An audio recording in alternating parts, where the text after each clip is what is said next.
Hello! Welcome to the second mini lectures focusing on strategies to keep community-based language learning moving. Within the length of these lectures, three main contents will be looked at, namely 1. What teachers need to be. 2. Make classroom discussions more productive. 3. Ask questions for checking in.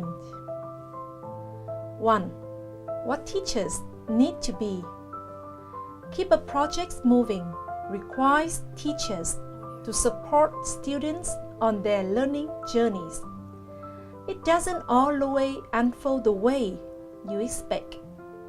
This is where the art of teaching comes into play. You need to be able to think on your feet when unexpected situations arise or when students veer off in directions you did not anticipate. As a facilitator of student learning, you want to keep them moving toward important learning goals. That means you need to be curious and observant about what students are understanding, and also notice where they are struggling. By remaining flexible, you can adjust your teachings to address student needs. Stay open to the possibility of being surprised. You may be amazed where students go with their projects. In the middle of projects implementations, you may feel as if your attention is being pulled in many directions at once. It can be helpful to focus on how your role as teachers evolve as you move forward with digital age projects. As you shift away from the role of dispenser of information and become a true facilitator of student-driven learning, you need to practice new ways of interacting in the classroom. Students are growing into new roles too, and they may need help taking on more responsibility for their own learnings. 2. Make classroom discussions more productive. Asking good questions is very important, not simple ones that have obvious or easy to find answer, but more complex questions that might generate several correct responses. Good questions are an important ingredient in effective classroom discussions. Classroom discussions take place on several levels during projects implementations: teacher to teacher, student to student, and teachers to student. Teachers to teachers, the collegial effort that goes into project planning continues during the implementation phase. Teachers' conversations will likely touch on everything, from the procedurals to formative assessment.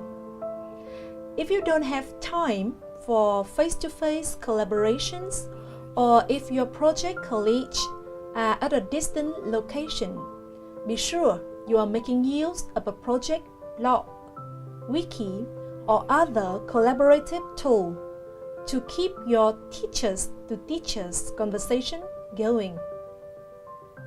Student to student.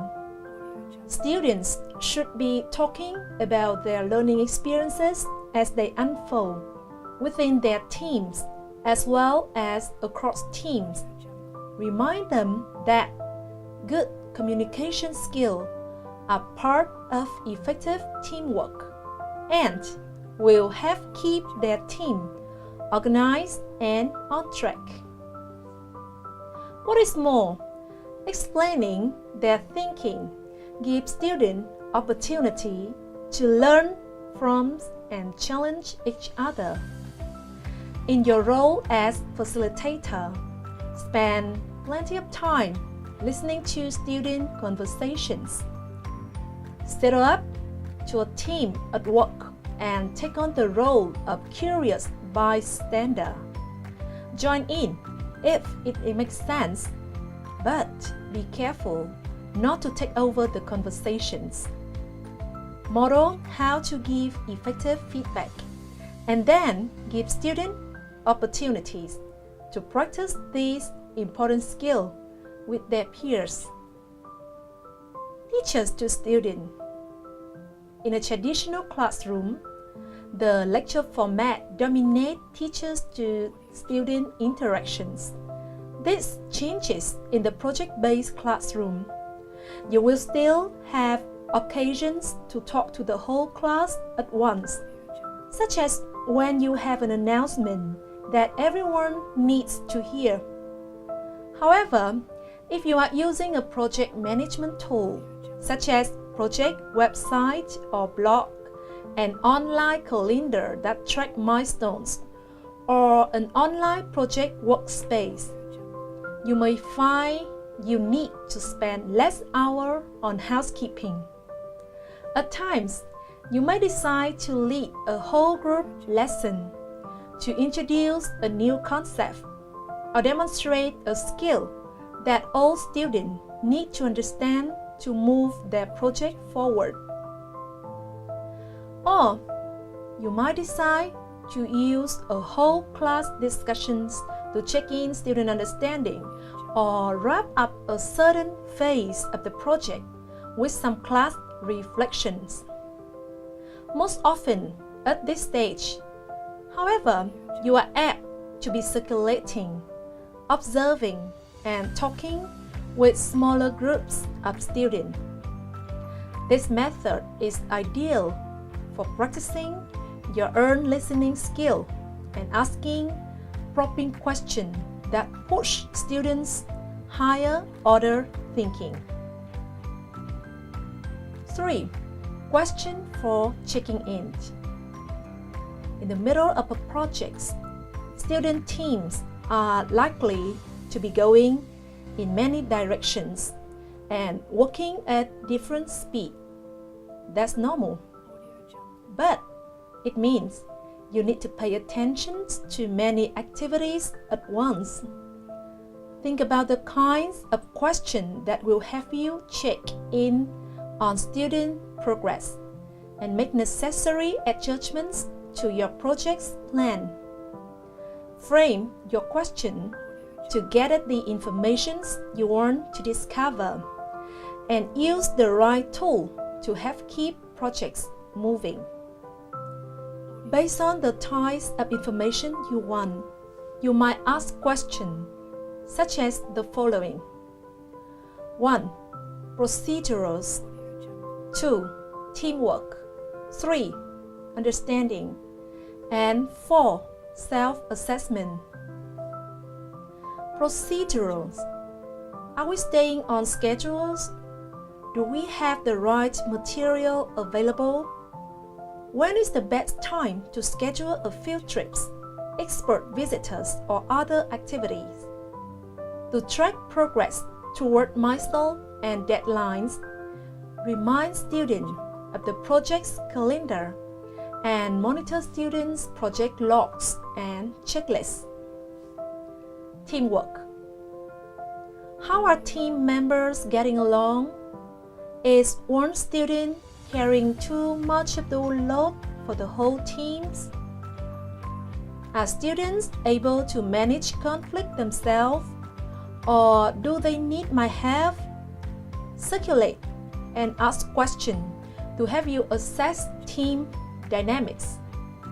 If you have students using a project blog or journal, ask them to write an entry specifically about their team's progress.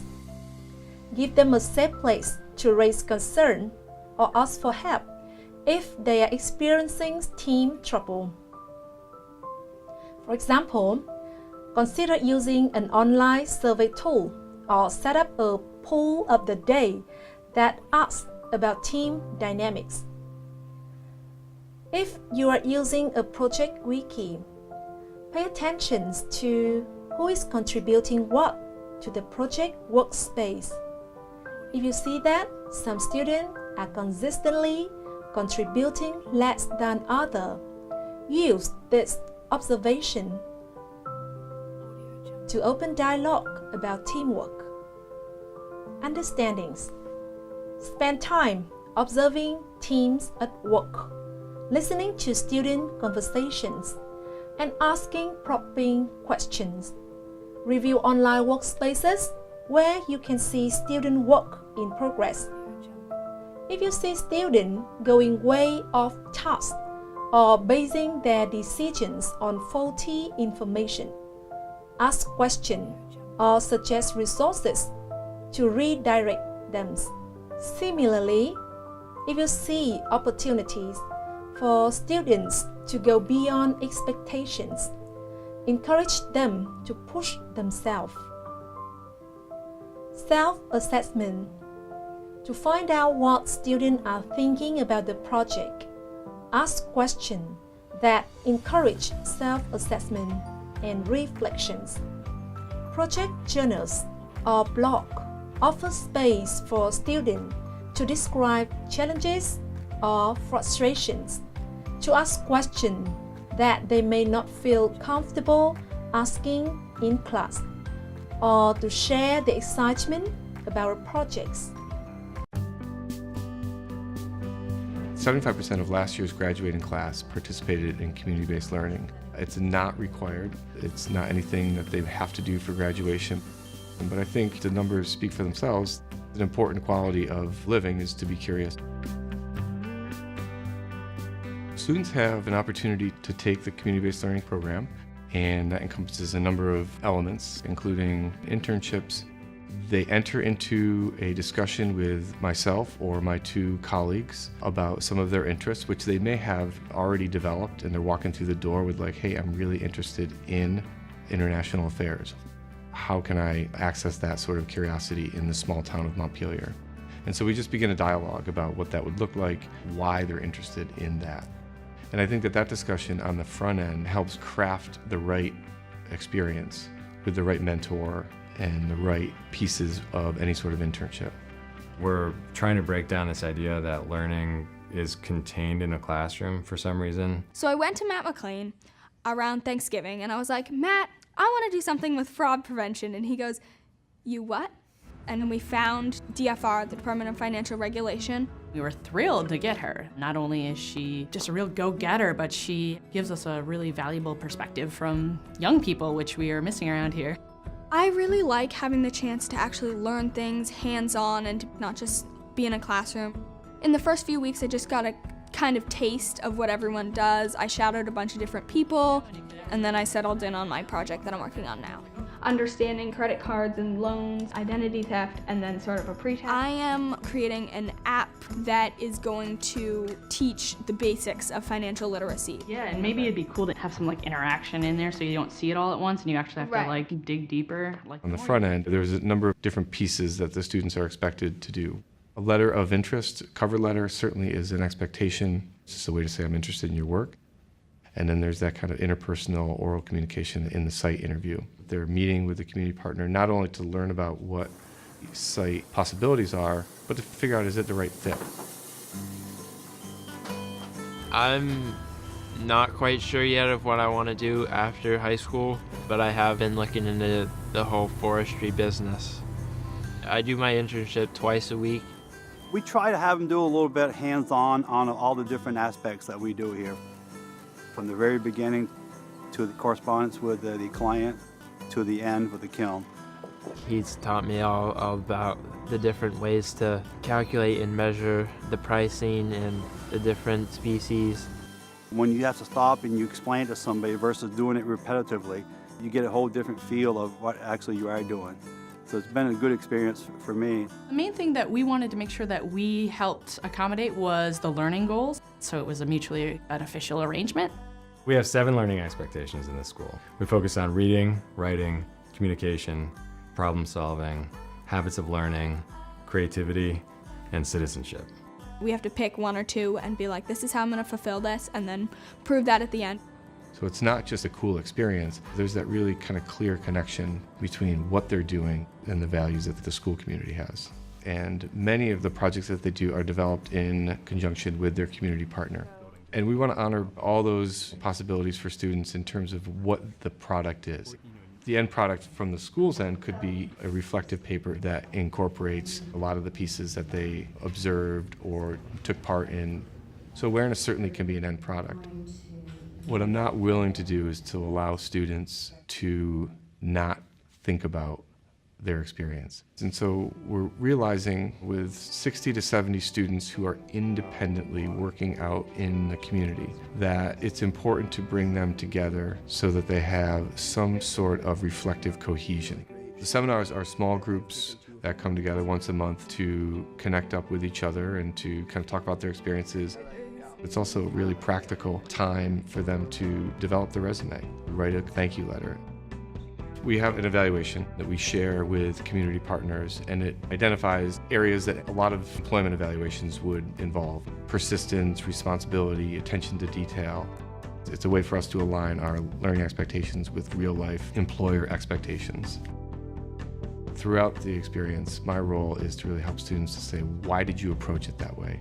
What is it that motivated you to either go after it or to really retract from your enthusiasm for it?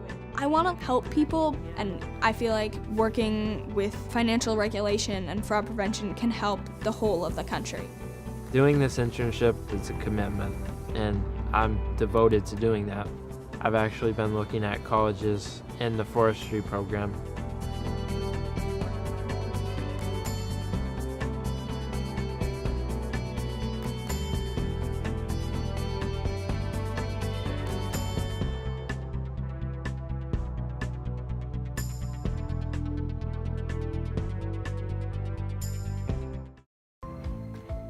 That is the end of the second mini lectures in Module 6. Thank you for watching.